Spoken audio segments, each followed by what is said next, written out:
ಮೊದಲಿಗೆ ಶೋಕ, ನಂತರ ಕ್ರೋಧ, ಈಗ ಪ್ರತೀಕಾರ ಭವನ.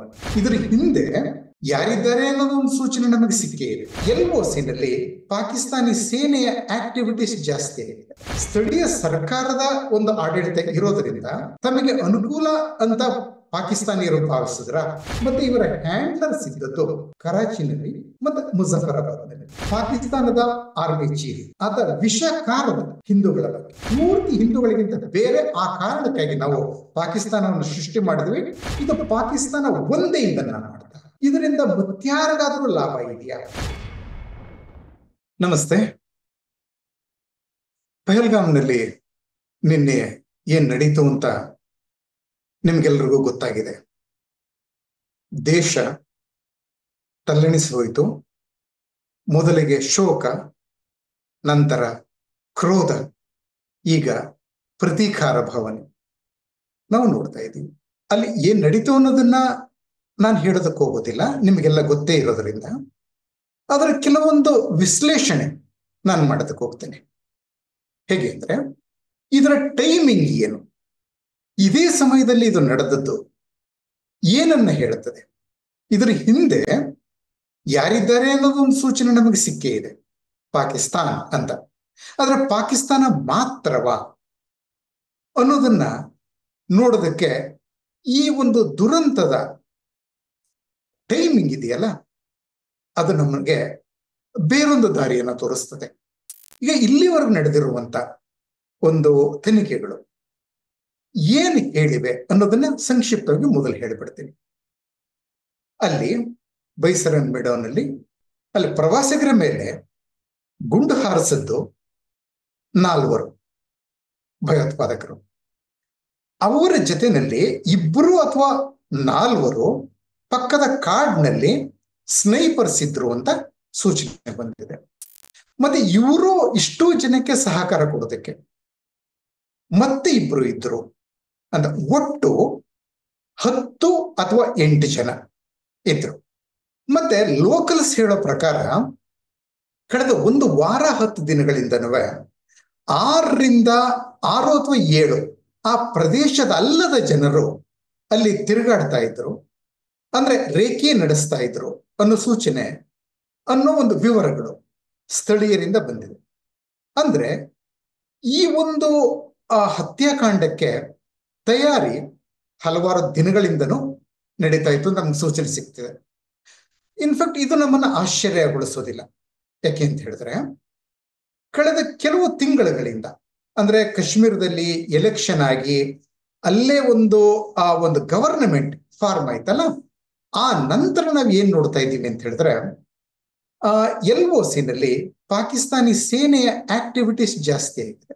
ಟೆರರಿಸ್ಟ್ ಅಷ್ಟೇ ಬರ್ತಾ ಇಲ್ಲ, ಪಾಕಿಸ್ತಾನಿ ಸೈನಿಕರು ಸಹ 1-2 ಸಲ ಎಲ್ಒಸಿಯನ್ನ ಕ್ರಾಸ್ ಮಾಡೋ ಪ್ರಯತ್ನ ಮಾಡಿದ್ದು, ಅವರನ್ನ ನಮ್ಮ ಸೇನೆ ಎಂಗೇಜ್ ಮಾಡಿದ್ದು, ಈ ಸುದ್ದಿನ ನಾವು ಕೇಳಿದ್ದೀವಿ ನಾವು. ಅಂತ ಹೇಳಿದ್ರೆ, ಈಗ ಅಲ್ಲಿ ಒಂದು ಕೇಂದ್ರದ ಆಡಳಿತ ಇಲ್ಲದೆ ಸ್ಥಳೀಯ ಸರ್ಕಾರದ ಒಂದು ಆಡಳಿತ ಇರೋದ್ರಿಂದ ತಮಗೆ ಅನುಕೂಲ ಅಂತ ಪಾಕಿಸ್ತಾನಿಯರು ಭಾವಿಸಿದ್ರ. Point number 1. ಮತ್ತೆ ತಿಂಗಳ ಹಿಂದೆ ಏನಾಯ್ತು, ಜೀಲಂನಲ್ಲಿ ಇದೇ ಲಷ್ಕರ್ ಎ ತೊಯ್ಬಾದ ನೇತಾರ ಹಫೀಜ್ ಸಯೀದ್, ಆತ ಮತ್ತು ಆತನ ಅಳಿಯನ ಮೇಲೆ ದಾಳಿ ನಡೀತು. ಅಳಿಯ ತೀರ್ ಹೋದ, ಮತ್ತೆ ಈತನಿಗೆ ಮಾರಣಾಂತಿಕ ಗಾಯಗಳಾಗಿವೆ ಅಂತ ಗೊತ್ತಾಯ್ತು.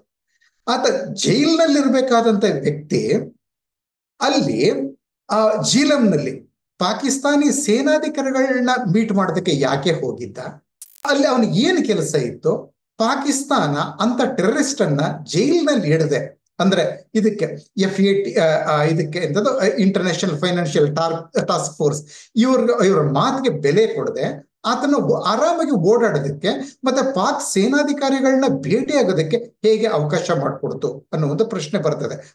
ಓಕೆ, ಅದ್ರ ಜೊತೆ ನಮಗೆ ಮುಖ್ಯ ಆಗೋ ಪ್ರಶ್ನೆ ಅಂತ ಹೇಳಿದ್ರೆ, ಆತನಿಗೆ ಮಾರಣಾಂತಿಕ ಗಾಯಗಳಾಗಿವೆ. ಈಗ ಈ ದಾಳಿಯನ್ನು ನಡೆಸಿರೋದು ಅದೇ ಲಷ್ಕರ್ ಎ ತೊಯ್ಬಾ, ಅದರ ಒಂದು ಅಂಗಸಂಸ್ಥೆಯಾದಂತ the resistance front, okay, TRF. ಎಲ್ಲವೂ ಅರಬಿಕ್ ಹೆಸರುಗಳಿರ್ತಾ ಇದ್ವು ಹಿಂದೆ, ಈಗ ಇದೊಂದು ಇಂಗ್ಲಿಷ್ ಹೆಸರನ್ನ ಇಟ್ಕೊಂಡಿದೆ. ಅಂದ್ರೆ ಅದೊಂದು ಮುಖವಾಡ ಅಷ್ಟೇ.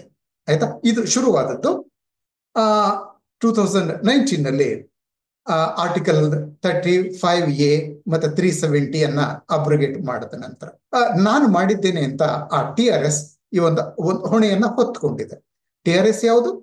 LETದು ಅಂಗಸಂಸ್ಥೆ. ಮತ್ತೆ ಅದ್ರ ಜೊತೆಯಲ್ಲಿ ತನಿಖೆಯಲ್ಲಿ ಇದುವರೆಗೆ ಬಂದಿರುವಂತ ವಿವರಗಳೇನು ಅಂತ ಹೇಳಿದ್ರೆ, ಈ ಟೆರರಿಸ್ಟ್ಗಳದು footprints, digital footprints ಇದೆಲ್ಲವೂ ನಮ್ಮ ಅಧಿಕಾರಿಗಳಿಗೆ ಗೊತ್ತಾಗ್ತಾ ಇದೆ. ಮತ್ತೆ ಇವರ ಹ್ಯಾಂಡ್ಲರ್ಸ್ ಇದ್ದದ್ದು ಕರಾಚಿನಲ್ಲಿ ಮತ್ತೆ ಮುಜಫರಾಬಾದ್ನಲ್ಲಿ. ಮುಜಫರಾಬಾದ್ ಪಾಕಿಸ್ತಾನ್ ಆಕ್ಯುಪೈಡ್ ಕಾಶ್ಮೀರದ ಮುಖ್ಯ ನಗರ, ಕರಾಚಿ ಪಾಕಿಸ್ತಾನದ ಬಂದರು ನಗರ. ನೆನಪಿರ್ಬೇಕು ನಿಮಗೆ, 26/11 ಮುಂಬೈ ದಾಳಿಗಳ ಆ ಒಂದು ಹತ್ಯಾಕಾರಿಗಳು ಸಹ ಬಂದದ್ದು ಕರಾಚಿಯಿಂದ, ಮತ್ತೆ ಅವರ ಹ್ಯಾಂಡ್ಲರ್ಸ್ ಇದ್ದದ್ದು ಕರಾಚಿನಲ್ಲಿ. ಓಕೆ, ಸೊ ಕರಾಚಿ ಮತ್ತು ಮುಜಫರಾಬಾದ್ ಇವರು ಅಲ್ಲಿಂದ ಇವರಿಗೆ ಅದು ಸಂದೇಶಗಳು ಬರ್ತಾ ಇದ್ವು ಅಥವಾ ಆಜ್ಞೆಗಳು ಬರ್ತಾ ಇದ್ವು. ಮತ್ತೆ ಈ ಹತ್ಯಾಕಾರಿಗಳು, ಈ ಭಯೋತ್ಪಾದಕರು ತಮ್ಮ ಮೈ ಮೇಲೆ ಕ್ಯಾಮರಾಗಳನ್ನ ಅಳವಡಿಸ್ಕೊಂಡಿದ್ರು. ಸೊ ಇವರು ಏನು ಮಾಡ್ತಾ ಇದ್ರು, ಏನ್ ನಡೀತಾ ಇದೆ ಅಲ್ಲಿ ಅನ್ನೋದು ಆ ಒಂದು ವಿಡಿಯೋಗಳು ಕರಾಚಿ ಮತ್ತು ಮುಜಫರಾಬಾದ್ಗೆ ನೇರವಾಗಿ ರವಾನೆ ಆಗ್ತಾ ಇದ್ವು. ಇಷ್ಟು ವಿವರಗಳು ಸಿಕ್ಕಿವೆ.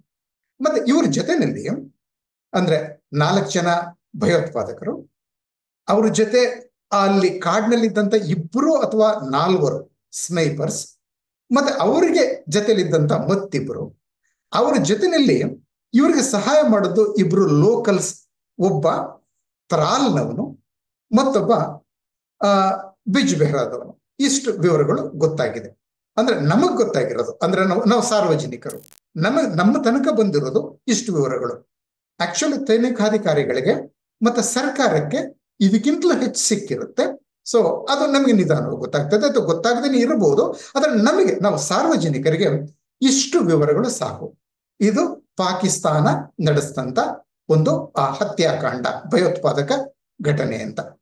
3-4 ದಿನಗಳ ಹಿಂದೆ ಪಾಕಿಸ್ತಾನದ army chief general awesome Munir ಹಿಂದೂಗಳ ಬಗ್ಗೆ, ಹಿಂದೂಸ್ತಾನದ ಬಗ್ಗೆ ಆಡಿದ ವಿಷಯುಕ್ತ ಮಾತುಗಳನ್ನೆಲ್ಲ ಒಮ್ಮೆ ನೆನಪಿಸ್ಕೊಳ್ಳಿ. ಆತ ವಿಷಕಾರದ ಹಿಂದೂಗಳ ಬಗ್ಗೆ ಮತ್ತೆ ಪಾಕಿಸ್ತಾನ ಯಾಕೆ ಸ್ಥಾಪನೆಯಾಯಿತು ಅನ್ನೋ ಕಾರಣವನ್ನ ಹೇಳ್ದ. ಆತ ಹೇಳ್ತಾ ಇದ್ದದ್ದು ಯಾರಿಗೆ? NRPಗಳಿಗೆ, ಅಂದ್ರೆ ವಿದೇಶದಲ್ಲಿ ನೆಲೆಸಿರುವ ಪಾಕಿಸ್ತಾನಿಗಳನ್ನ ಒಂದಷ್ಟು ಜನರನ್ನ ಕರೆದು ಅವ್ರ ಮುಂದೆ ಆತ ಭಾಷಣ ಮಾಡೋದು. ಪಾಕಿಸ್ತಾನವನ್ನು ನಾವು ಸ್ಥಾಪಿಸಿದ್ದು, ನಾವು ಹಿಂದೂಗಳಿಗಿಂತ ಬೇರೆಯವರು, ಎಲ್ಲವೂ ಬೇರೆ, ನಾವು ಪೂರ್ತಿ ಬೇರೆ ಅವರಿಂದ, ನಮ್ಮ ಆಲೋಚನೆಗಳು ಬೇರೆ, ನಮ್ಮ ನಂಬಿಕೆಗಳು ಬೇರೆ, ನಮ್ಮ ಆಚಾರ ವಿಚಾರಗಳು ಬೇರೆ, ಪೂರ್ತಿ ಹಿಂದೂಗಳಿಗಿಂತ ಬೇರೆ. ಆ ಕಾರಣಕ್ಕಾಗಿ ನಾವು ಪಾಕಿಸ್ತಾನವನ್ನು ಸೃಷ್ಟಿ ಮಾಡಿದ್ವಿ, ಅದನ್ನ ಪಾಕಿಸ್ತಾನವನ್ನು ನಾವು ಉಳಿಸ್ಕೊಳ್ತೇವೆ ಅಂತ ಹೇಳಿದ್ದು. ಆ ಹೇಳ್ತಾ ಕಾಶ್ಮೀರವನ್ನು ಹೇಳಿದ್ದು ಅದು ಜುಗುಲರ್ ಪಾಕಿಸ್ತಾನ ಅಂತ, ಅಂದ್ರೆ ಅದು ರಕ್ತನಾಳ, ಅಂದ್ರೆ ಹೃದಯದಿಂದ ತಲೆಗೆ ರಕ್ತವನ್ನ ಸಾಗಿಸುವಂತ ಮುಖ್ಯ ರಕ್ತನಾಳ ಅದು ಅಂತ, ಅಂದ್ರೆ ಅಷ್ಟು ಮುಖ್ಯ ಪಾಕಿಸ್ತಾನಕ್ಕೆ ಅಂತ ಹೇಳ್ದ. ಒಂದು 20-25 ವರ್ಷಗಳ ಹಿಂದೆ ಜನರಲ್ ಮುಷರಫ್ ಸಹ ಹಮರ ರಗ್ ಮೇ ಕಾಶ್ಮೀರ್ ಹೇ ಅಂತ ಹೇಳಿದ್ದು ನೆನಪಿಸ್ಕೊಳ್ಳಿ. ನಮ್ಮ ರಕ್ತ ಪ್ರತಿಯೊಂದು ರಕ್ತನಾಳದಲ್ಲಿ ಕಾಶ್ಮೀರ ಇದೆ ಅಂತ. ಅಂದ್ರೆ ಕಾಶ್ಮೀರ ಅದು ಆ ಮಾತನ್ನ, ಮುಷರಫ್ ಮಾತನ್ನ ಜನರಲ್ ಆಸಿಮ್ ಮುನೀರ್ ಮತ್ತೊಮ್ಮೆ ನೆನಪಿಸ್ತಾ ತನ್ನ ದೇಶದ ಜನರಿಗೆ. ಅದಾದ 3 ಅಥವಾ 4 ದಿನಗಳಲ್ಲಿ ಈ ಪ್ರಕರಣ ನಡೆದಿದೆ.